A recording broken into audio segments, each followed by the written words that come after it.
वो किसने बताया? 8 रसों का वर्णन भरत मुनि ने किया। तो भरत मुनि के अनुसार रसों की संख्या कितनी मानी गई है? भरत मुनि के अनुसार आपकी रसों की संख्या 8 मानी गई है। कितनी मानी गई है?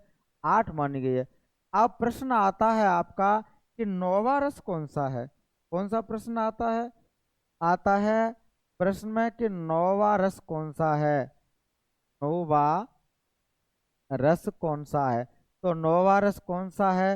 नौवां रस आपका कौन सा है? तो नौवीं रस पे आपका है शांत रस। कौन सा है आपका नौवां रस? शांत रस हो जाता है। नौवां रस आपका है, आंसर में लिख लेंगे शांत रस। शांत रस। और नौवां रस किसने लिखा है? उद्भट ने। इसका कवि का नाम क्या है? इसके कवि का नाम है उद्भट। ये उद्भट कवि आए और उन्होंने भी शांत रस को रसों रसों में सम्मिलित कर दिया और इसका स्थायी भाव निर्वेद बताया। उद्भट के अनुसार रसों की संख्या क्या है? प्रश्न भी आ सकता है कि उद्भट के अनुसार रसों की संख्या कितनी होती है? तो आपका है उद्भट के अनुसार रसों की संख्या कितनी है? रसों की संख्या कितनी है? संख्या कितनी है? तो उद्भट के अनुसार रसों की संख्या कितनी है? आंसर में आप लिख देंगे 9 है। कितना है? 9 उद्भट के अनुसार। अब आता है कि रूप गोस्वामी के अनुसार रसों की संख्या कितनी है? तो रूप गोस्वामी ने भक्ति रस की या ईश विषयक वात्सल रस को रसों में शामिल किया। तो इन्होंने भक्ति रस को भी एक रस माना, भक्ति को भी रस माना। इसलिए भक्ति रस रूप गोस्वामी के अनुसार कितनी है आपकी? रूप गोस्वामी के अनुसार रसों की संख्या कितनी है आपकी? 10 मानी गई है। फिर विश्वनाथ जी आए, तो विश्वनाथ के अनुसार रसों की संख्या कितनी है आपकी? 11 है। अब सर्वमत फिर क्या आता है आपका? सर्वमत। सर्वमत के अनुसार, सर्व यानी सभी कवियों के मत से रसों की संख्या कितनी बताई है? 11। सर्वमत के अनुसार, क्योंकि ये भरत मुनि के अनुसार भी, उद्भट, रूप गोस्वामी, विश्वनाथ, सभी कवियों के मत के अनुसार अगर पूछा जाता है तो रसों की संख्या कितनी होती है? 11 होती है। अगर वैसे ही पूछता है कि रसों की संख्या कितनी है, तो कितनी है आपकी? 10 होती है। और सर्वमति के अनुसार पूछता है, तब आपके पूछा जाए प्रश्न में कि रसों की संख्या कितनी है, रसों की संख्या कितनी होती है, तो आपको 10 आंसर लगाना है। कितना लगाना है? 10।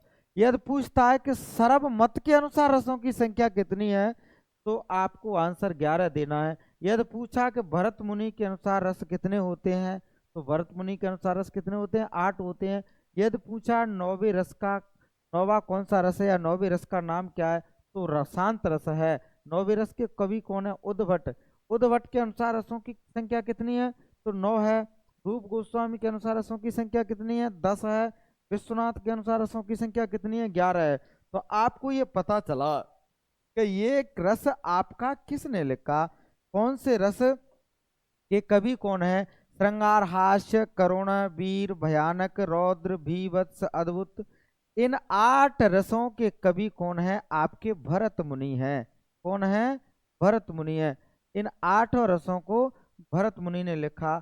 अब नौवां रस शांत रस है। इसके कवि उद्भट, इन्होंने शांत रस का स्थायी भाव निर्वेद बताया। भक्ति रस को रूप गोस्वामी ने लिखा और वात्सल रस को विश्वनाथ जी ने रखा। तो आगे हम इनको बताएंगे, इनकी परिभाषा उदाहरण से समझेंगे। तब तक के लिए आप इसे देखें और इनके स्थायी भाव बिल्कुल याद करें और इनसे इनका स्क्रीनशॉट ले लें। तुरंत याद होना चाहिए आपको। एक बार और समझ लें। श्रृंगार रस का रति या प्रेम क्या होता है? रति या प्रेम।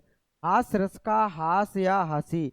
करुण रस का क्या होता है? शोक होता है आपका। करुण रस का क्या होता है? शोक। वीर रस का उत्साह होता है और भयानक रस का भय या डर होता है। रौद्र रस का क्रोध होता है। बीभत्स रस का जुगुप्सा या घृणा होता है। अद्भुत रस का आश्चर्य या विस्मय होता है। और शांत रस का आपका निर्वेद होता है। भक्ति रस का आपका रति, प्रेम या स्नेह होता है। वात्सल्य रस का आपका क्या होता है? भक्ति, रति, प्रेम, स्नेह या ममता होता है। यानी रति, प्रेम, स्नेह या ममता वात्सल रस का होता है। तो बताइए विश्वनाथ ने कौन से रस को लिखा, या विश्वनाथ ने रस किस रस को लिखा था? वात्सल रस को। रूप गोस्वामी ने किस रस को लिखा? भक्ति रस को। उद्भट ने किस रस को लिखा? शांत रस को। तो इस प्रकार से आप इसे देखेंगे। चलो और आगे चलते हैं अपन इसमें, आगे देखते हैं। तो आगे आपका प्रश्न है कि श्रृंगार रस किसे कहते हैं? कौन सा रस है? श्रृंगार रस किसे कहते हैं, इसके भेद बताइए। श्रृंगार रस किसे कहते हैं, इसके भेद बताइए। तो उत्तर है आपका श्रृंगार रस। पहले हेडिंग डालेंगे और हेडिंग के बाद आप लिखेंगे श्रृंगार रस को। जब सहृदय के हृदय में स्थित रति, क्या है? रति। श्रृंगार रस का स्थायी भाव क्या है? रति नामक स्थायी भाव का विभाव कोमा अनुभाव एवं संचारी भाव के साथ संयोग होता है, वहाँ श्रृंगार रस होता है, तब उसे श्रृंगार रस कहते हैं, या वहाँ श्रृंगार रस होता है। तो सीधी सी बात है, सरल सी परिभाषा है।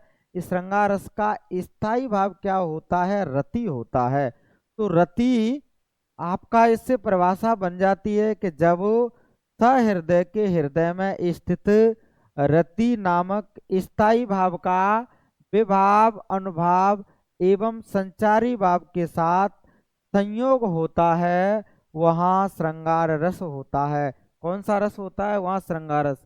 अब श्रृंगार रस के प्रकार हैं, ये कितने प्रकार का होता है? तो श्रृंगार रस दो प्रकार का होता है। नंबर एक है आपका संयोग श्रृंगार, और नंबर दो है आपका वियोग श्रृंगार रस। नंबर एक पे कौन सा है? संयोग श्रृंगार रस, और नंबर दो पे वियोग श्रृंगार रस। इनकी परिभाषा भी आप जान लेते हैं। नंबर एक, संयोग श्रृंगार रस की परिभाषा क्या है? ये हेडिंग डाल के लिखा कि जब किसी काव्य में नायक नायिका के परस्पर मिलन का, किसका होता हो? मिलन का वर्णन होता है, वहाँ संयोग श्रृंगार रस होता है।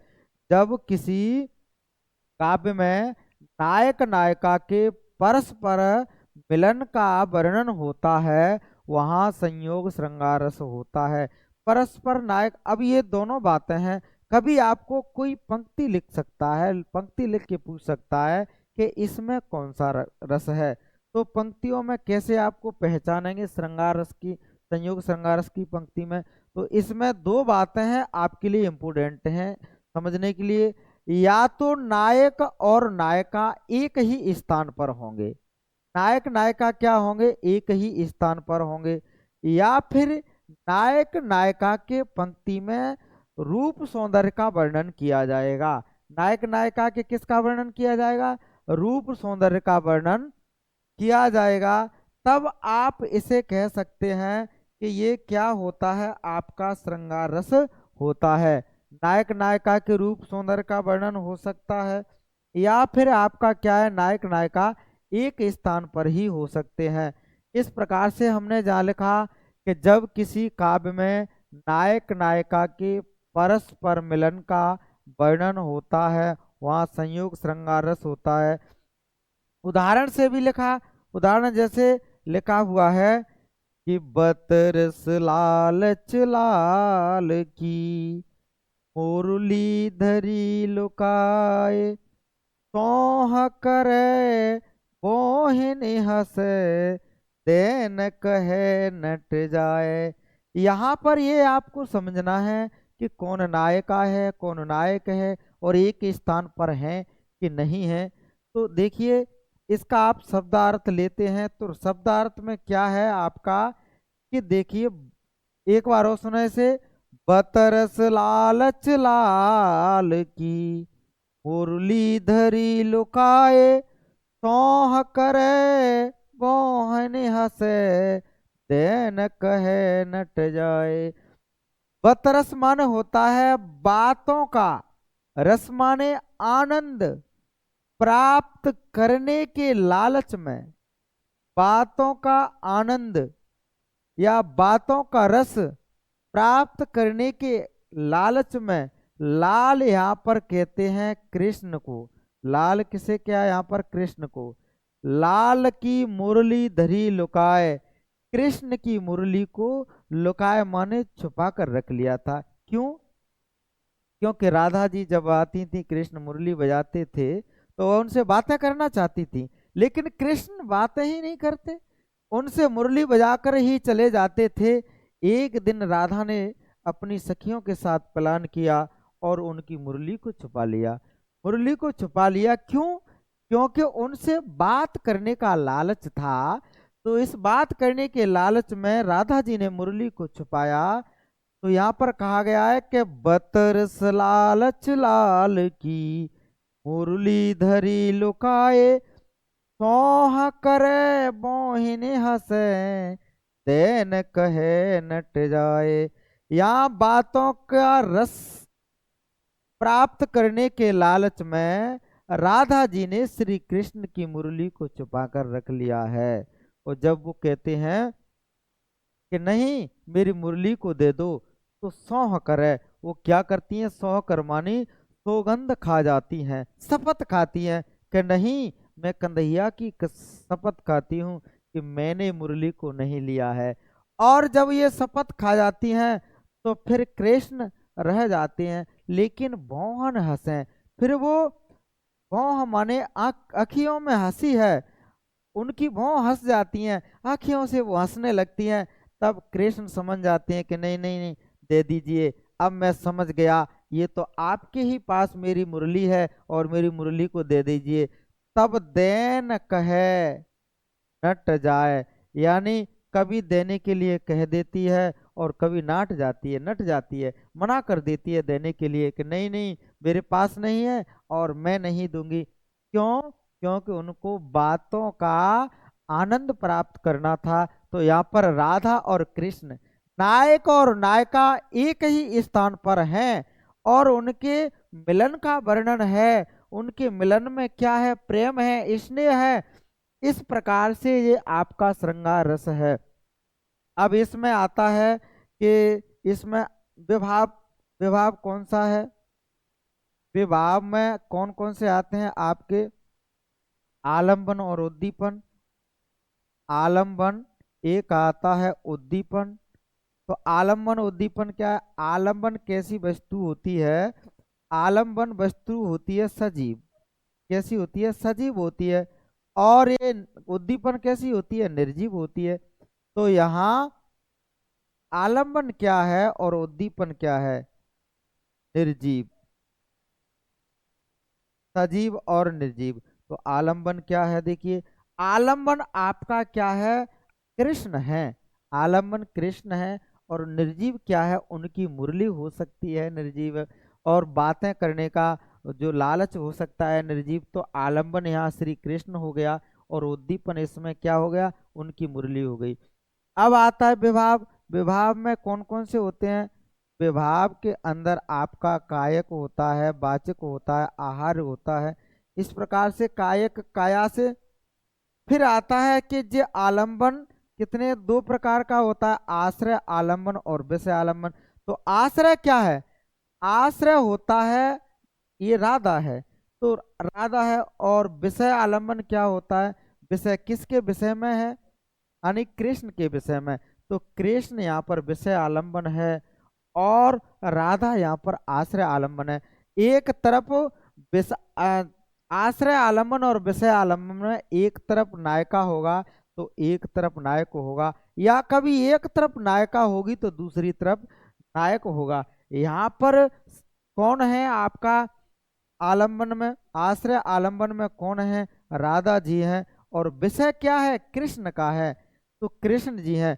इस प्रकार से आप इसे समझ सकते हैं कि इसमें आश्रय आलंबन कौन सा है और विषय आलंबन कौन सा है।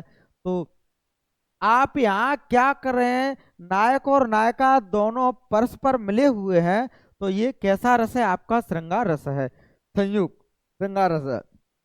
अब आप संयोग श्रृंगार में और भी देख सकते हैं, जैसे कि एक ही स्थान पर न हो, लेकिन वह एक ही स्थान पर न हो, लेकिन तब भी उनमें क्या हो? उनके रूप सौंदर्य का वर्णन हो। राम का रूप निहारत जानकी कंगन के नग की परछाई। और यात समय सुध भूल गही कर टेर रही पलटारत नाही। तो यहाँ पर भी राम और सीता, नायक और नायिका परस्पर एक ही स्थान पर हैं। जब वह सीता जी देवी की पूजा करने के लिए जाती हैं वन में, बगीचे में, तो वहां पर राम को देख करके, इस प्रकार से उनके रूप को देख करके वह अपनी सुध को भूल गई हैं और अपने पैरों को टेक कर ही रह जाती हैं, उनकी तरफ देखती ही रह जाती हैं। तो यहाँ भी ये संयोग श्रृंगार रस है, इससे भी आप समझ सकते हैं। और आगे देखते हैं, आपकी समझ में आ ही गया होगा, हमें ये पूरा विश्वास और उम्मीद है। तो आपकी समझ में आ गया। अब नंबर 2 पे है आपका वियोग श्रृंगार। कौन सा है आपका? वियोग श्रृंगार है। तो वियोग वियोग श्रृंगार में आप देखेंगे, वियोग श्रृंगार रस में आपको देखना है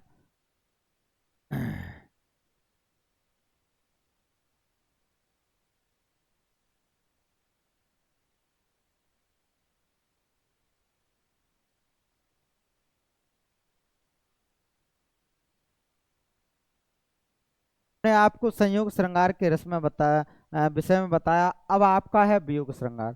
तो वियोग श्रृंगार में आप देखेंगे, वियोग श्रृंगार में आपका क्या होता है, इसमें क्या प्रश्न है? जिस काव्य में नायक नायिका के नायक नायिका के विरह का वर्णन होता है, विरह या बिछुड़ने का, विरह का वर्णन होता है, विरह का वर्णन होता है, वहाँ वियोग श्रृंगार रस होता है। कौन सा होता है? वहाँ वियोग श्रृंगार रस होता है, आपका वियोग श्रृंगार रस होता है। जिस काव्य में क्या होता है आपके नायक नायिका,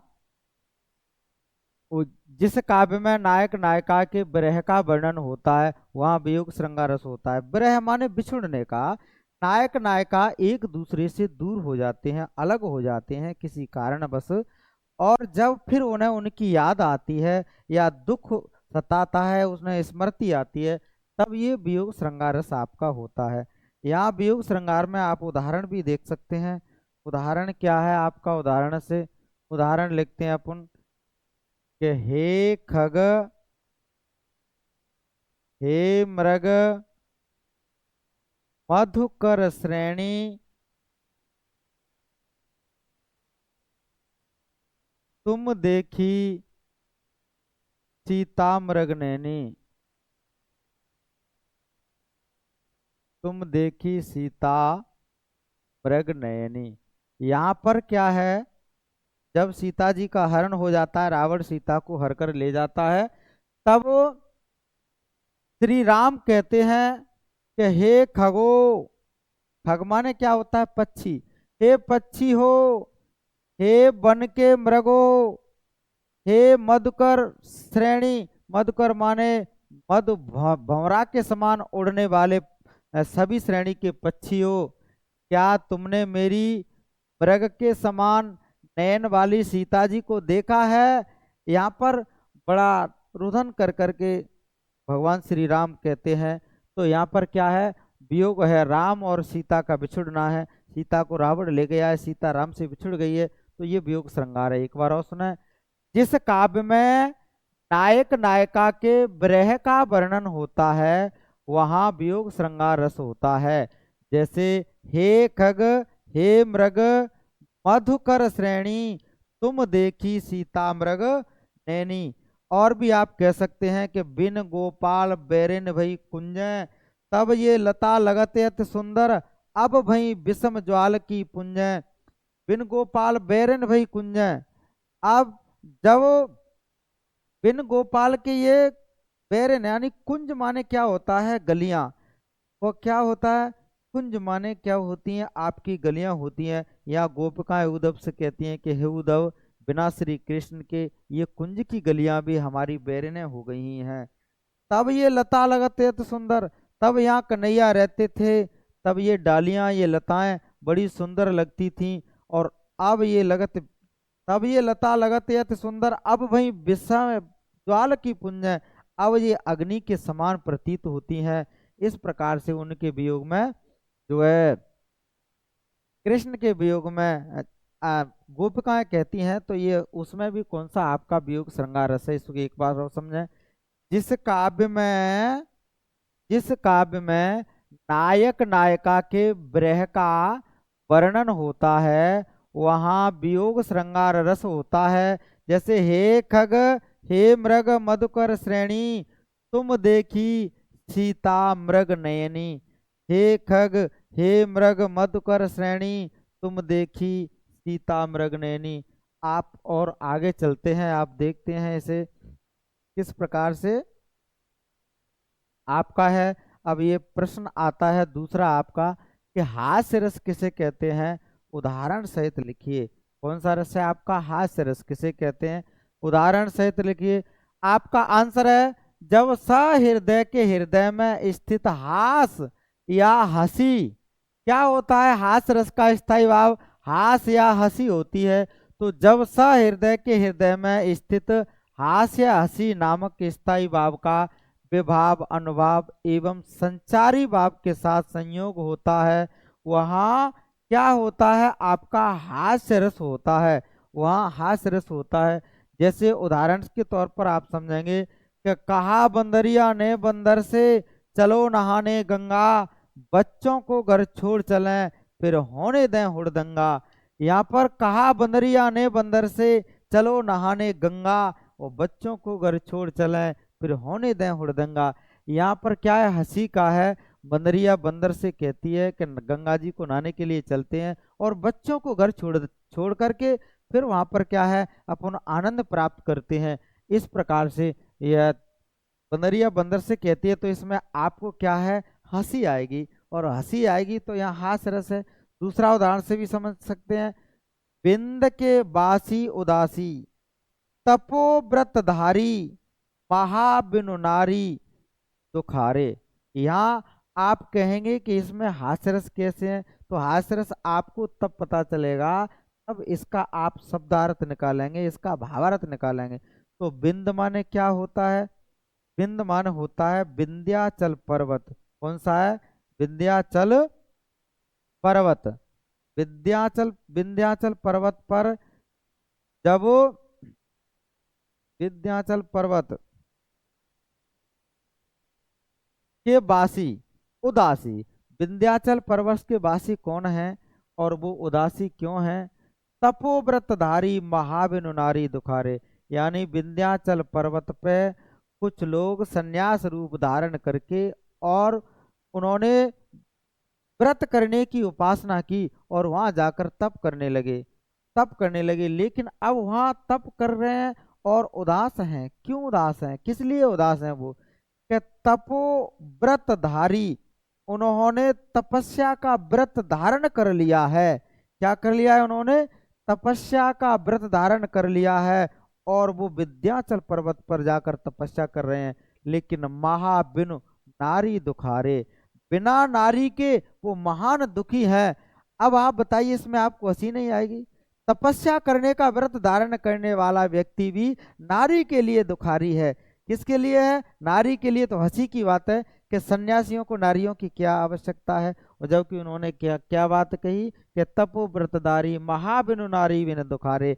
तो यहाँ आपका कौन सा है, हास्य रस है। ये प्रश्न में भी पूछा जा सकता है कि बिंद के उदाबासी उदासी तपो व्रतधारी महाबिनु नारी में कौन सा रस है, तो आपका कौन सा रस है, इसमें हास्य रस है। इस प्रकार से आपको हास्य रस की परिभाषा है, दोनों में से किसी को भी याद कर सकते हैं। आप इसका स्क्रीनशॉट ले सकते हैं। कहा बंदरिया ने बंदर से, चलो नहाने गंगा, बच्चों को घर छोड़ चलें फिर होने दें हुड़दंगा। बिंद के बासी उदासी तपोव्रतधारी, महाबिनु नारी दुखारे। इस प्रकार से आप इसका याद कर सकते हैं। आगे अपन देखते हैं, ये लास्ट पेज है और आपकी वीडियो भी इस पेज में लास्ट हो जाएगी। तो प्रश्न है आपका, करुण रस किसे कहते हैं, उदाहरण सहित लिखिए। कौन सा रस है? करुण रस। तो करुण का स्थायी भाव क्या होता है? आपको पता है करुण का स्थायी भाव क्या होता है? शोक। परिभाषा होती उसी तरीके से बना लेना, आपको एक ही उससे सभी परिभाषाओं को बना लेना है, केवल बदलना क्या है, आपको स्थायी भाव बदलना है। तो यहाँ देखो, जब सहृदय के हृदय में स्थित शोक नामक स्थायी भाव का विभाव अनुभाव एवं संचारी भाव के साथ संयोग होता है, वहाँ करुण रस होता है। वहाँ कौन सा रस होता है? आपका करुण रस। क्या बदला? केवल शोक नामक स्थायी भाव। नई परिभाषा बिल्कुल वैसी ही है। यहाँ ये हो गया कि करुण रस होता है, जौन सा रस होता है उसी को अपन लिख देते हैं। इस प्रकार से एक ही परिभाषा से आप सभी रसों को परिभाषा याद कर सकते हैं। या उदाहरण है आपका करुण रस का कि शोक विकल सब रोबहि रानी, रूपशील बल तेज बखानी। यहाँ ये रामचरितमानस तुलसीदास द्वारा रचित उससे लिया गया है। तो यहाँ पर उदाहरण है, ये किसका है? करुण रस का। करुण माने शोक है। क्यों है? राम का वनवास हो जाता है और महाराज दशरथ की मृत्यु हो जाती है। उस समय शोक विकल सब रोवें रानी, सभी रानियां शोक में यानी दुख में विकल होकर के और रोने लगी हैं। शील रूप बल तेज बखानी। और जब कोई मर जाता है ना, तो अपन कहते हैं कि यहीं अच्छाई और बुराइयां मरघट में ही आपकी शुरू हो जाती हैं। कुछ लोग कहते हैं बड़ा अच्छा था, बड़ा बलवान था, बड़ा बुद्धिमान था, ऐसा व्यक्ति कभी नहीं मिल सकता, हित चाहने वाला था। इस प्रकार से महाराज दशरथ के रूप की, कि बड़ा सुंदर राजा था, बड़ा शीलवान था और बड़ा बलवान राजा था, उनके तेज बखान, उनके गुणों की तेज वहां पर बखान कहाँ हो रही है? शमशान में हो रही है। जब उनका दाह संस्कार, अंतिम संस्कार किया जा रहा था, तब हो रही है। तो यहाँ पर क्या है? ये शोक हो रहा है तो करुण रस है। एक बार और सुन लीजिए, जब सहृदय के हृदय में स्थित शोक नामक स्थायी भाव का विभाव अनुभाव एवं संचारी भाव के साथ संयोग होता है, वहाँ करुण रस होता है। उदाहरण से आप कह सकते हैं कि शोक विकल सब रोबहि रानी, रूपशील बल तेज बखानी। शोक विकल सब रोवें रानी, रूपशील बल तेज बखानी। किसी प्रकार से आपको जो याद हो जाए उस प्रकार से इसको आपको उदाहरण को याद कर लेना है। नेक्स्ट और अंतिम क्वेश्चन है आपका, बीर रस किसे कहते हैं? उदाहरण सहित लिखिए। कौन सा है आपका? बीर रस किसे कहते हैं? उदाहरण सहित लिखो। तो ये आप हेडिंग डालिए अपने बीर रस की परिभाषा जैसे ही लिखना है जी लिखिए। जब सहृदय के हृदय में स्थित शोक के स्थान पर क्या लगाना है आपको? उत्साह नामक स्थायी भाव का विभाव अनुभाव एवं संचारी भाव के साथ संयोग होता है, तब वहाँ कौन सा रस होता है? तब वहाँ बीर रस होता है। तब वहाँ कौन सा रस होता है? बीर रस होता है। आप ये परिभाषा आपको ही बनानी है और इसमें केवल ये उत्साह नामक स्थायी भाव को जोड़ देना है कि जब सहृदय के हृदय में स्थित कौन सा? उत्साह नामक स्थायी भाव का विभाव अनुभाव एवं संचारी भाव के साथ संयोग होता है, तब वहाँ वीर रस होता। कौन सा रस होता है आपका? वीर रस होता है। तो वीर रस के लिए आप उदाहरण समझें, उस काल मारे क्रोध के, उस काल मारे क्रोध के तन कांपने उसका लगा, मानो हवा के वेग से सोता हुआ सागर जगा। इस प्रकार से आप बीरस की परिभाषा है तो बीरस में ही बोलें और इसे याद करने का प्रयास करें तो आपको जल्दी होंगी। एक बार और सुन लीजिए, उस काल मारे क्रोध के तन कांपने उसका लगा, मानो हवा के वेग से सोता हुआ सागर जगा। इस प्रकार है, उस काल माने उस समय, क्रोध के मारे, तन माने क्या होता है? शरीर। तन माने क्या होता है? शरीर। कांपने उसका लगा और मानो हवा के वेग से सोता हुआ सागर जगा। उस समय क्या होता है? जब अर्जुन अपनी चिता बनाकर जलने के लिए तैयार हैं, धनुष बाण साथ में लेकर के, उस समय दुर्योधन आ जाता है। जब दुर्योधन आ जाता है तो जैसे ही श्री कृष्ण ने सूर्यदेव पे से पर्दा को हटाया और उजेरा हुआ, सामने ही कृष्ण ने इशारा करते हुए कहा कि दुर्योधन सामने खड़ा है। उसी समय अर्जुन क्या हो गया, उस समय उस काल मारे क्रोध के तन कांपने उसका लगा।